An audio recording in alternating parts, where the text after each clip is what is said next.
वसिष्ठं वसिष्ठनक्तारं शक्तैः पौत्रमकल्मषं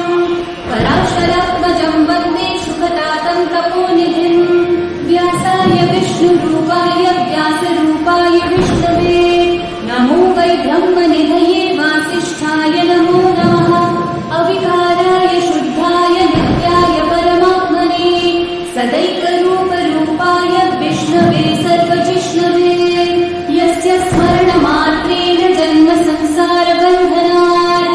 विमुच्यते नमस्तस्मै विष्णवे प्रभविष्णवे ॐ नमो विष्णवे प्रभविष्णवे श्रीवैशम्पायन उवाच श्रुत्वा धर्मानशेषेण पावनानि च सर्वशः युधिष्ठिरः शान्तनवं पुनरेवाभ्यभाषत युधिष्ठिर उवाच किमेकं दैवतं लोके किं वाप्येकं परायणं स्तुवन्तः कं कमर्चन्तः प्राप्नुयुर्मानवाशुभम् को धर्मः सर्वधर्माणां भवतः परमो मतः किं जपन्मुच्यते जन्तुर्जन्म संसारबन्धनात् श्रीभीष्मोवाच जगत्प्रभुं देवदेवम् अनन्तं पुरुषोत्तमम् स्तुवन्नाम सहस्रेण पुरुषस्तततोत्थितः तमेव चार्चयन् नित्यं भक्त्या पुरुषम् अव्ययम् ध्यायन् स्तुवन्नमस्यं च यजमानस्तमेव च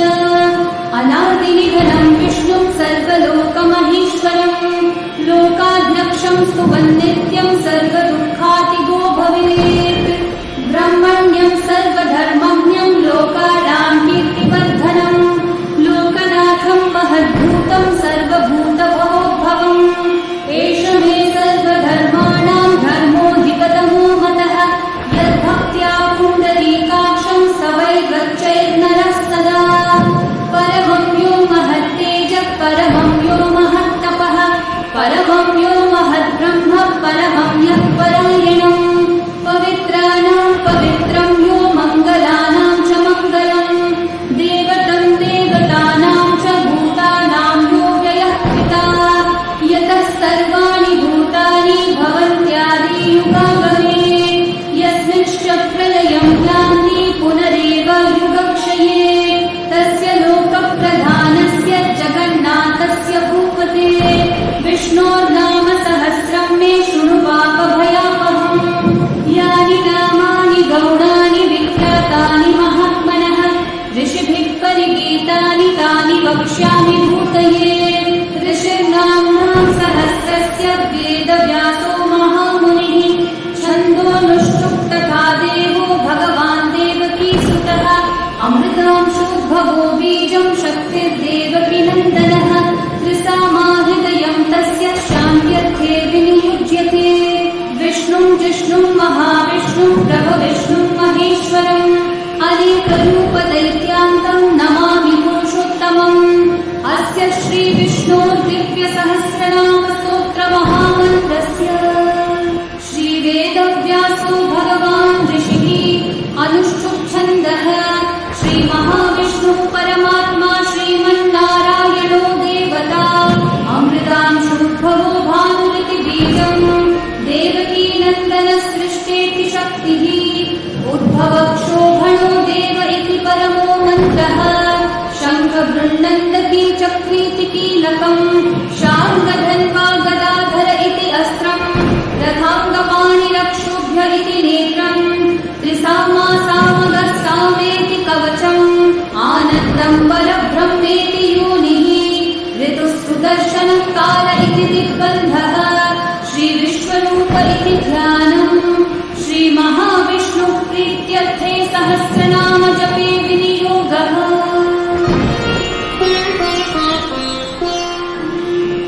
ध्यानम् क्षीरोधन्वत्प्रदेशे शुचिमणिविलसत्सैकते मौक्तिकानां मालाकृत्ता सरस्तस्फटिकमणिनिभैर्मौक्तिकिल्मण्डिताङ्गः शुभ्रैरभ्रैरतभ्रैरुपरि विरचितैर्मुक्तपीयूषवर्षैः आनन्दीनां पुनीयादरिणलिनगदा शङ्खपाणिर्मुकुन्दः भूपादौ यस्य नाभिर्वियदसुरनिलश्चन्द्रसूर्यौ च नेत्रे कर्णावाशशिरोऽभ्योर्मुखम्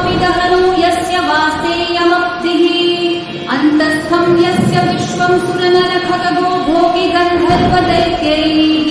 चित्रं रम्यते तं त्रिभुवनविभूषं विष्णुमीशं नमामि। ॐ नमो भगवते वासुदेवाय। शान्ताकारं भुजगशयनं पद्मनाभं सुरेशं विश्वाधारं गगनसदृशं मेघवर्णं शुभाङ्गं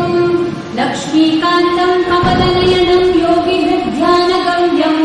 वन्दे विष्णुं भवभयहरं सर्वलोकैकनाथं।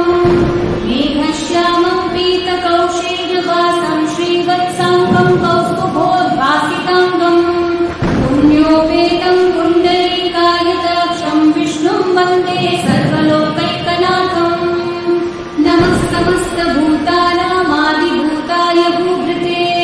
अनेकरूपरूपाय विष्णवे प्रभविष्णवे। सशङ्खचक्रं सकिरीटकुण्डलं सपीतवस्त्रं सरसीरुहेक्षणं सहारवक्षस्थलशोभिकौस्तुभं नमामि विष्णुं शिरसा चतुर्भुजम्। छायायां पारिजातस्य हेमसिंहासनोपरि आसीनमङ्कुतश्याममायताक्षम् अलङ्कृतम् चन्द्राननं चतुर्बाहुं श्रीवत्साङ्कितवक्षसं रुक्मिणी सत्यभामाभ्यां सहितं कृष्णमाश्रये। विश्वं विष्णुर्वशत्कारो भूतभव्यभवत्प्रभुः भूतकृद्भूतभृद्भावो भूतात्मा भूतभावनः भूतात्मा परमात्मा च मुक्तानां परमागतिः अव्ययः पुरुषः साक्षी क्षेत्रज्ञोऽक्षरदेव च योगो योगविदां नेता प्रधानः पुरुषेश्वरः नारसिंहः वपुः श्रीमान् केशवः पुरुषोत्तमः सर्वशर्वशिवस्थानो भूतादिर्निधिरव्ययः सम्भवो भावनो भर्ता प्रभवः प्रभुरीश्वरः स्वयंभू शम्भुरादित्यः पुष्कराक्षो महास्वनः अनादिनिधनो धाता विधाता धातुरुत्तमः अप्रमेयो ऋषिकेशः पद्मनाभो मलः प्रभुः विश्वकर्मा मनुस्पष्टा स्थविष्ठस्थविरो ध्रुवः अग्राह्यः शाश्वतः कृष्णो लोहिताक्षः प्रतर्दनः प्रभुतस्त्रिककुद्धामः पवित्रं मङ्गलं परम् ईशानः प्राणदः प्राणो ज्येष्ठः श्रेष्ठः प्रजापतिः हिरण्यगर्भो भूगर्भो माधवो मधुसूदनः ईश्वरो विक्रमी धन्वी मेधावी विक्रमः अनुत्तमो दुराधर्षः कृतज्ञः कृतिरात्मवान् सुरेशः शरणं शर्म विश्वरेता प्रजाभवः अहः संवत्सरो व्याळः प्रत्ययः सर्वदर्शनः अजः सर्वेश्वरः सिद्धिः सर्वादिरच्युतः वृषा कपिरमेयात्मा सर्वयोगविनिःसृतः वसुर्वसुमना सत्यः समात्मा संवितः समः अमोघः पुण्डरीकाक्षो वृषकर्मा वृषाकृतिः रुद्रो बहुशिरा बभ्रुर्विश्वयोनिश्रुचिश्रवाः अमृतः शाश्वतस्थानोर्वरारोहो महातपाः सर्वगः सर्वविद्भानो विश्वक्सेनो जनार्दनः वेदो वेदविदव्यम्भो वेदाङ्गो वेदवित्कविः लोकाध्यक्षः सुराध्यक्षो धर्माध्यक्षः कृताकृतः चतुरात्मा चतुर्व्यूहश्चतुर्दंष्ट्रश्चतुर्भुजः भ्राजिष्णुर्भोजनं भोक्ता सहिष्णुर्जगदादिजः अनघो विजयो जेता विश्वयोनिः पुनर्वसुः उपेन्द्रो वामनः प्रांशुरमोघः शुचिरूर्चितः अतीन्द्रः सङ्ग्रहः सर्गो धृतात्मा नियमो यमः वेद्यो वैद्यः सदा योगी वीरः माधवो मनुः अतीन्द्रियो महामायो महोत्साहो महाबलः महाबुद्धिर्महावीर्यो महाशक्तिर्महाद्युतिः अनिर्देशः वपुः श्रीमानमेयात्मा महादुदुक् महेश्वासो महीभर्ता श्रीनिवासः सतां गतिः अनिरुद्धः सुरानन्दो गोविन्दो गोविदाम्पतिः मरीचिर्दमनोहंसः सुपर्णो भुजगोत्तमः हिरण्यनाभः सुतपः पद्मनाभः प्रजापतिः अमृत्युः सर्वदृक्सिंहः सन्धाता सन्धिमांस्य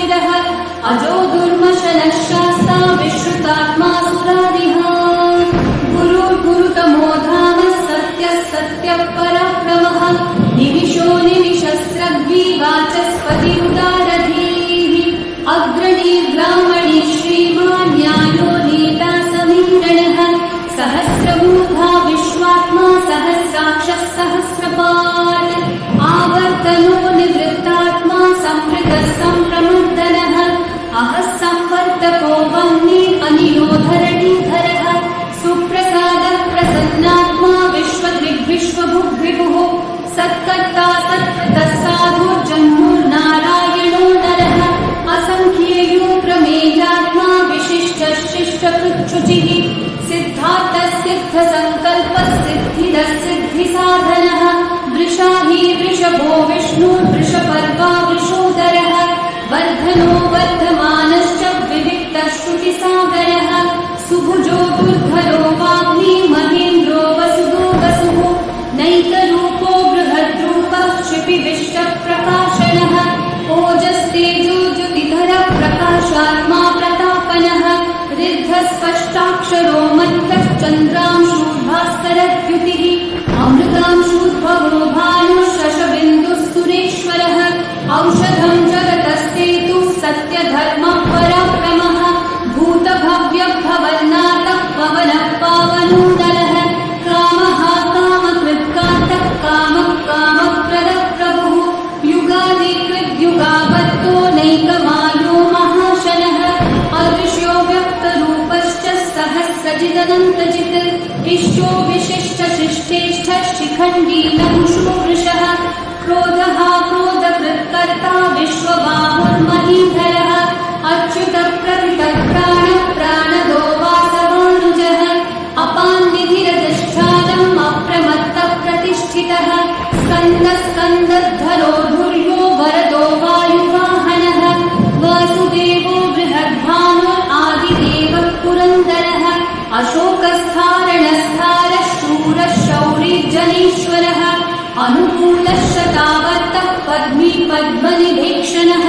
पद्मनाभोरविन्दाक्षः पद्मगर्भः शरीरभृत् महद्धीरिद्धो वृद्धात्मा महाक्षो गरुडध्वजः अतुलशरभो भीमस्तमयज्ञो हविर्हरिः सर्वलक्षणलक्षण्यो लक्ष्मीवान् समितिञ्जयः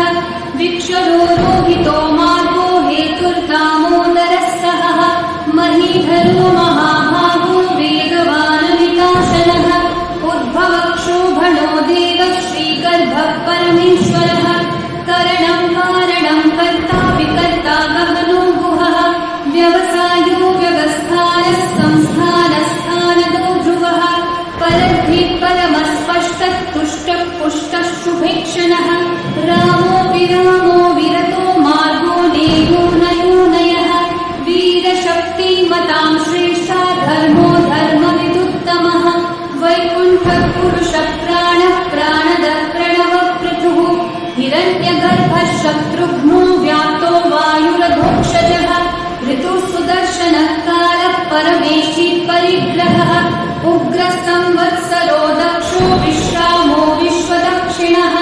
विस्तारस्थावरस्थानो प्रमाणं बीजमव्ययम् अर्थो नर्थो महाकोशो महाभोगो महाधनः अनिर्विण्णस्थविष्ठो भूर्धर्मयूपो महामखः नक्षत्रनिर्नक्षत्री क्षामः क्षामः समीहनः यज्ञयुज्यो महेयश्च क्रतुः सत्रं सतां गतिः सर्वदर्शी विमुक्तात्मा सर्वज्ञो ज्ञानमुत्तमम् सुहृतः सुमुखः सूक्ष्मः सुघोषः सुहृदः सुहृत् मनोहरोजितक्रोधो वीरबाहुर्विदारणः स्वापनः स्ववशो व्यापी नैकात्मा नैककर्मकृत् वत्सरो वत्सलो वत्सी रत्नगर्भो धनीश्वरः धर्मकृद्धर्मी सदसक्षरमक्षरम् अविज्ञाता सहस्रांशूर्विधाता कृतलक्षणः गभस्तिनेमि सत्त्वस्थः सिंहो भूतमहेश्वरः आदिदेवो महादेवो देवेशो देवभृत्कुरुः उत्तरो गोपतिर्भोक्ता ज्ञानगम्यः पुरातनः शरीरभूतभृद्भोक्ता कवीन्द्रो भूरिदक्षिणः सोमपोमृतपः सोमः पुरुजित्पुरुसत्तमः विनयोजयः सत्यसन्धो दाशारस्तात्वतां पतिः जीवो विनयिता साक्षी मुकुन्दोमितविक्रमः अम्भो निधिरनन्तात्मा महोधरिशयोऽन्तकः अजो महाढस्वाभाव्योदिता मित्रप्रमोदनः आनन्दोऽनन्दनो नन्दः सत्यधर्माभिविक्रमः महर्षि कपिलाचार्य कृतज्ञो मेदिनीपतिः त्रिपदस्त्रिदशाध्यक्षो महाशृङ्गकृतान्तकृत् महावराहो गोविन्दः सुषेणः कनकाङ्गदी गुह्यो गभीरो गहनो गुप्तश्चक्रगदाधरः वेधास्वाङ्गोचितः कृष्णो दृढसङ्कर्ष च्युतः वरुणो वारुणो वृक्षः पुष्कराक्षो महामनाः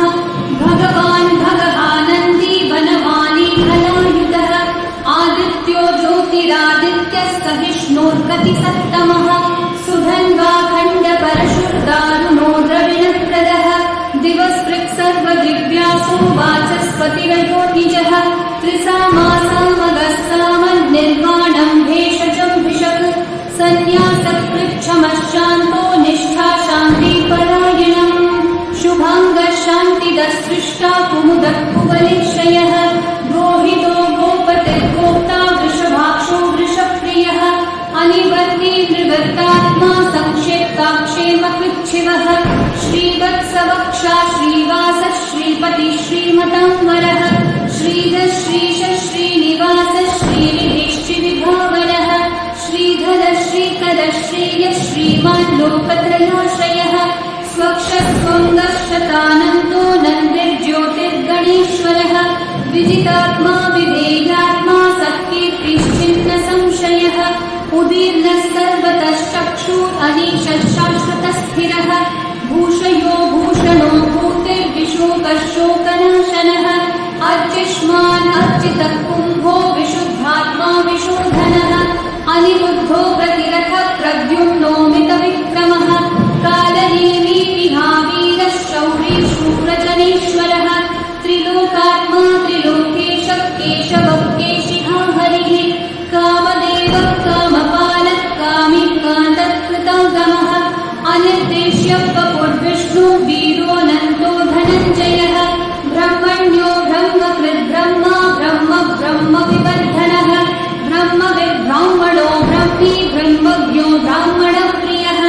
महाकर्मो महाकर्मा महातेजा महोरगः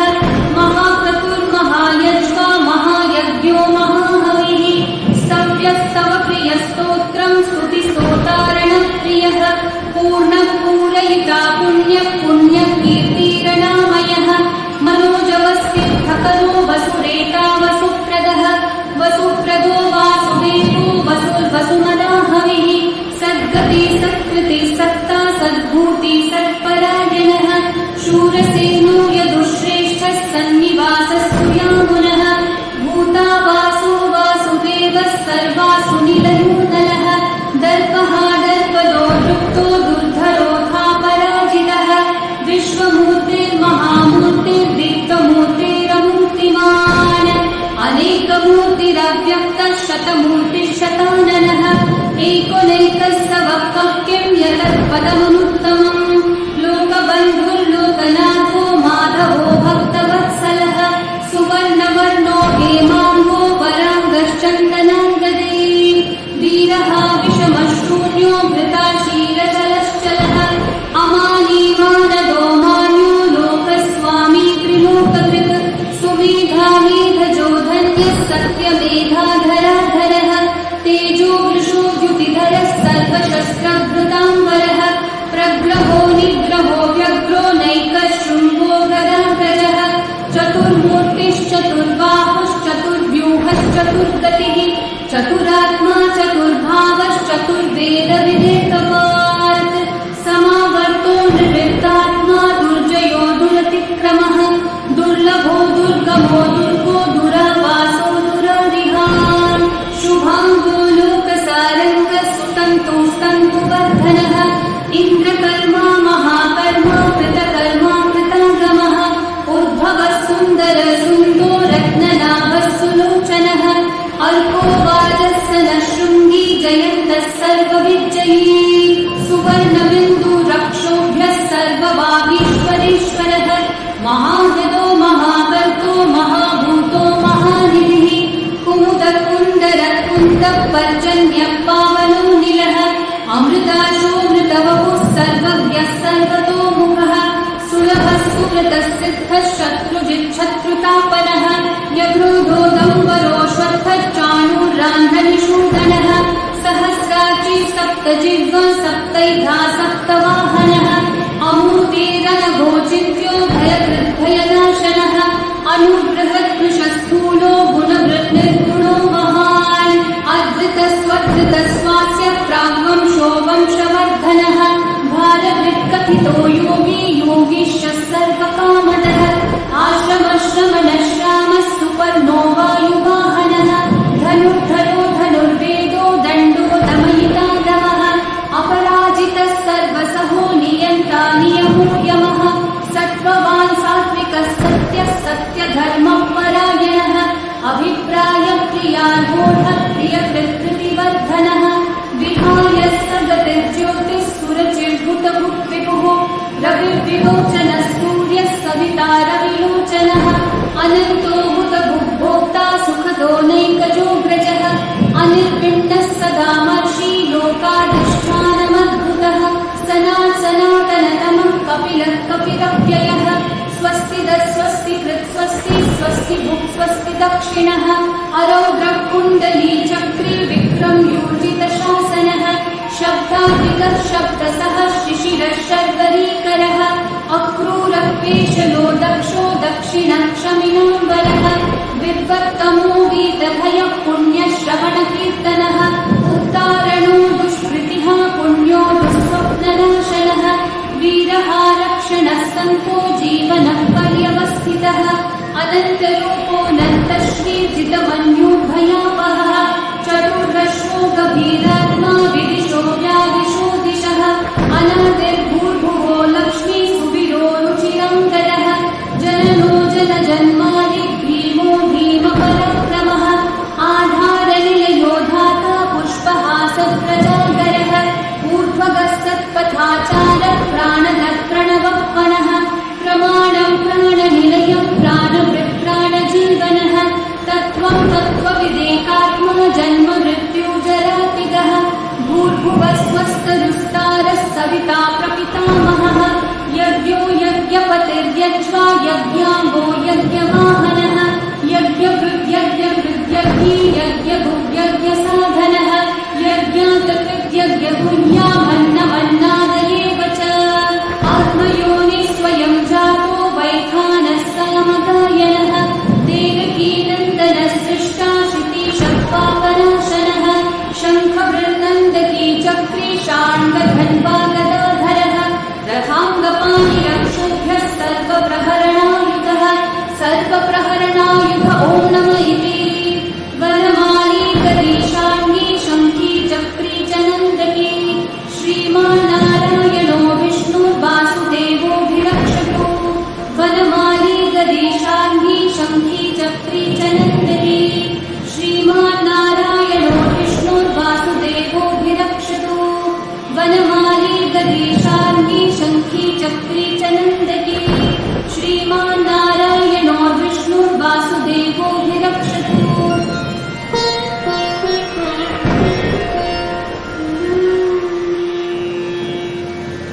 इतीदं कीर्तनीयस्य केशवस्य महात्मनः नाम्नां सहस्रं दिव्यानाम् अशेषेण प्रकीर्तितम् यैदं शृणुयात् नित्यं यश्चापि परिकीर्तयेत् न शुभं प्राप्नुयात् किञ्चित् सोमुद्रेह च मानवः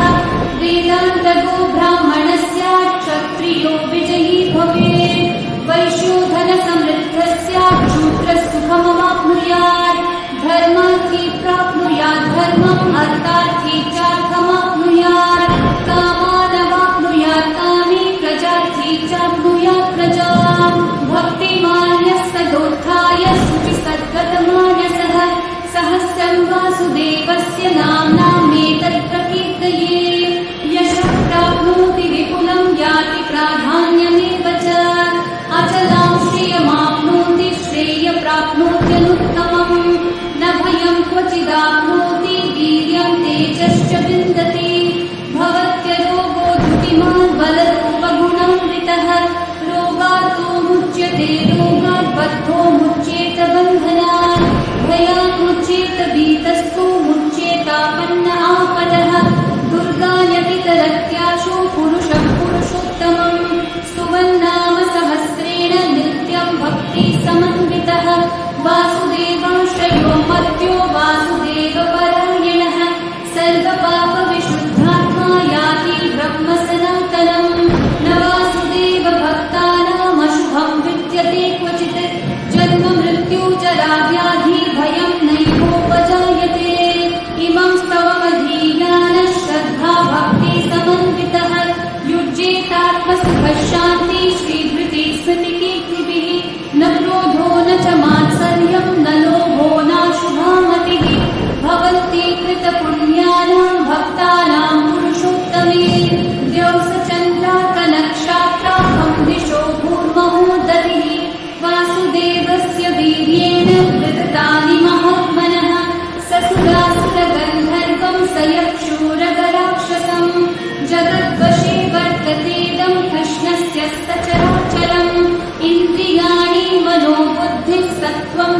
तेजोबलं द्युतिः वासुदेवात्मकन्याहुः क्षेत्रं क्षेत्रज्ञ एव च सर्वागमानामाचार प्रथमं परिकल्पते आचारप्रभवो धर्मो धर्मस्य प्रभुरच्युतः ऋषयः पितरो देवा महाभूतानि बान्धवः जङ्गमाजङ्गमं चेदं जगन्नारायणोद्भवम् योगो ज्ञानं तथा साङ्ख्यं विद्या शिल्पादिकर्म च वेदाशास्त्राणि विज्ञानम् एतत् सर्वं जनार्दनात् एको विष्णुर्महद्भूतं पृथक् भूतान्यनेकशः त्रिलोकान् व्याप्य भूतात्मा भुङ्क्ते विश्वभुगव्ययः इमं स्वं भगवतो विष्णोर्व्यासेन कीर्तितम्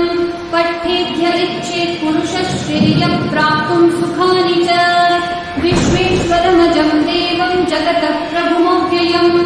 भजन्ति ये पुष्कराक्षं न ते यान्ति पराभवम् न ते यान्ति पराभवम् ॐ नमः इति अर्जुनोवाच पद्मपत्रविशालाक्षः पद्मनाभः सुरोत्तमः भक्तानामनुरक्तानां त्राता भवजनार्दन श्रीभगवानुवाच यो मां नाम सहस्रेण स्तोतुमिच्छति पाण्डव सोऽहमेतेन श्लोकेन स्तुतयेव न संशयः स्तुतयेव न संशय ॐ नमः इति व्यासोवाच वासनाद्वासुदेवस्य वासितं भुवनत्रयम् सर्वभूतनिवासोऽसि वासुदेव नमोऽस्तु ते श्रीवासुदेव नमोऽस्तु त ॐ नमः इति पार्वत्योवाच केनोपायेन लघुना विष्णोर्नाम सहस्रकम् पठ्यते पण्डितैर्नित्यं श्रोतुमिच्छाम्यहं प्रभो ईश्वरोवाच श्रीराम राम रामेति रमे रामे मनोरमे सहस्रनाम तत्तुल्यं राम नाम वरानने श्रीराम राम रामेति रमे रामे मनोरमे सहस्रनाम तत्तुल्यं राम नाम वरानने श्रीराम राम रामेति रमे रामे मनोरमे सहस्रनाम तत्तुल्यं राम नाम वरानने श्रीराम नाम वरानन ॐ नमः इति ब्रह्मोवाच नमो स्वनन्ताय सहस्रमूर्तये सहस्रपादाक्षे शिरोरुबाहवे सहस्रनाम्ने पुरुषाय शाश्वते सहस्रकोटियुगधारिणे नमः सहस्रकोटियुगधारिण ॐ नमः इति सञ्जय उवाच यत्र योगेश्वरः कृष्णो यत्र पार्थो धनुर्धरः तत्र श्रीर्विजयो भूतिर्ध्रुवा नीतिर्मतिर्मम श्रीभगवानुवाच अनन्याश्चिन्तयन्तो मा ये जनाः पर्युपासते तेषां नित्याभियुक्तानां योगक्षेमं वहाम्यहम् परित्राणाय साधूनां विनाशाय च दुष्कृतां धर्मसंस्थापनार्थाय सम्भवामि युगे युगे आर्ता शिथिलाश्च भीता घोरेषु च व्याधिषु वर्तमानाः सङ्कीर्त्य नारायण शब्दमात्रं विमुक्तदुःखाः सुखिनो भवन्तु कायेन वाचा मनसेन्द्रियैर्वा बुद्ध्यात्मना वा प्रकृते स्वभावात् करोमि यद्यत् सकलं परस्मै नारायणायेति समर्पयामि श्रीविष्णुसहस्रनामस्तोत्रं सम्पूर्णम्।